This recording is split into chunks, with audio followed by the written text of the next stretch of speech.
Hey guys, thank you so much for clicking on my channel. So today I'm going to show you how I did these DIY sandals inspired by Gaia's flower sandals. So this is the sandals on one of the websites that's doing the reselling. They're a little bit outside of my price range for right now. I just got married, I can't afford this, but I do have a pair of sandals in my closet that I definitely knew that I could recreate this look with. All right, so let's jump right into it. To start off, I'm going to use these flowers. I got these from Joann's. And these are some sandals that I had in my closet. I haven't worn them that much. I don't really know why. So I'm going to go ahead and DIY these, and they are from Miss Lola.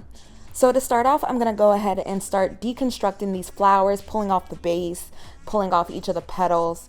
They have this weird little clear thing in the middle. I don't really know what that's for. I think it's to make it fluffy, but we don't need that for our purposes. So I did that to both flowers, both the orange flowers and the white flowers.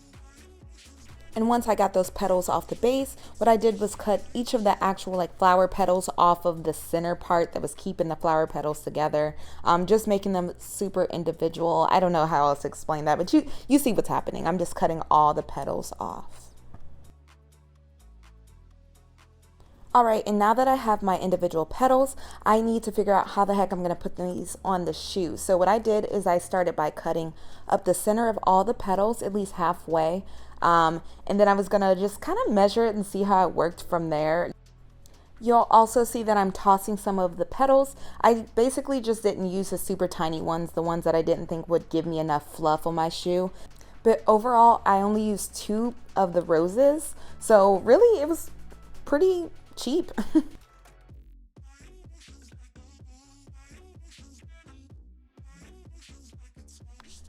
Alright, and now that I'm all done with the white flower, I'm going to move on to the orange.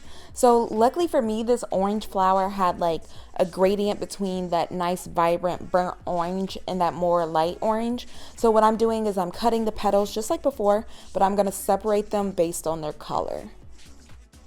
Also, nothing really puts your accent into perspective is when you hear yourself say orange multiple times. Also, I'm from Ohio, if anyone cares. If anyone's curious, go Bengals. Alright, and when we're all done cutting everything, we're going to grab our E6000 glue. It is a waterproof fabric glue. That's why I used it for this project, because the rose petals are more of a nice fabric. Also, you can see me here stuffing the strings of the shoe into the shoe, just so it doesn't irritate me during the entire crafting process. Alright, and now it's time to go ahead and put the petals on the base of the shoe. So what I'm doing here is I'm cutting a high V. So I've already cut up the center of the petal, and now I'm going to cut into a high V just to make that petal really lay correctly. And then I'm just going to use a little dollop of the E6000 glue and push that together so it seals really good. And honestly, that's what I'm going to do for the entire shoe. So what I did was towards the bottom is I put the smaller petals towards the bottom, and then as I work my way up the shoe, I put the bigger petals so you can have that nice gradient. It got more fluffy once you got to the top. You understand the vision. So I'm just going to go ahead and let this play, let you watch what I'm doing here, and I hope you enjoy.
All right, and we're almost done with the shoe. So I do want to add that after I let this glue dry for 24 hours, I had to go back in and I fluffed all the petals, and then I added another layer of the E6000 glue in between all the petals, basically to keep them in place and make the shoe nice and fluffy all the time. And now these shoes are 100% ready for anything that I throw at them, brunch, mimosas, all that good stuff. They're gonna stay nice and sturdy. All right, and this is the finished product. I'm going to show you really quickly. This is actually right before I glued in between all the petals, but you see how they're moving? That's why I had to go ahead and glue in between all of them, because I was, you don't want your shoes to fall apart in the middle of brunch. All right, and I'm just lacing these shoes right up my leg. And this is what they look like on. I absolutely love these shoes. I think they're going to go with so many super cute outfits. Luckily, this DIY was super duper easy, so I can create this type of shoe over and over again in different colors. But yes, so this is a close-up of the shoe just so you can see the gradient. And this is the really cute dress that I put the shoes with so I could show you guys. Oh yeah, she is tight. It was so hard to walk. But thank you so much for watching my video. I hope to see you next time. Peace.